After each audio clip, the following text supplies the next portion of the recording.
का करावीशी वाटली? Very good evening to everyone.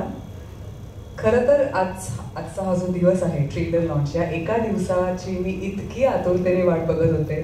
कारण आता इंटरव्ह्यूजमध्ये सुद्धा आम्हाला सर्वांनी प्रश्न विचारले. पहिला प्रश्न हा होता की या सिनेमाचं नाव हे का?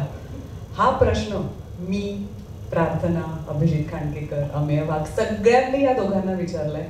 पण दोघं शेवटपर्यंत ऐकले नाहीत. त्यांनी या सिनेमाचं नाव, त्यांना हेच हवं होतं, आम्हाला सिनेमाचं नाव आंबट शौकीनच ठेवायचं होतं.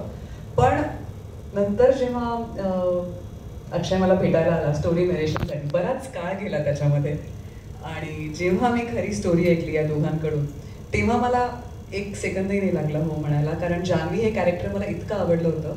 आता तुम्ही ट्रेलर पाहिला, त्याच्यात तुम्ही बघताय की या तिघांसोबत मी आहे. ती का आहे, कशासाठी आहे, काय होणार आहे पुढे, हे सगळं या फिल्ममध्ये आहे.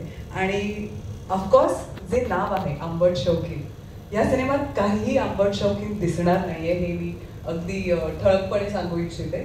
आता हे नाव का ठेवलं, कशासाठी, हे उत्तर तुम्हाला दिग्दर्शक आणि अक्षयच देऊ शकेल better. But I loved play.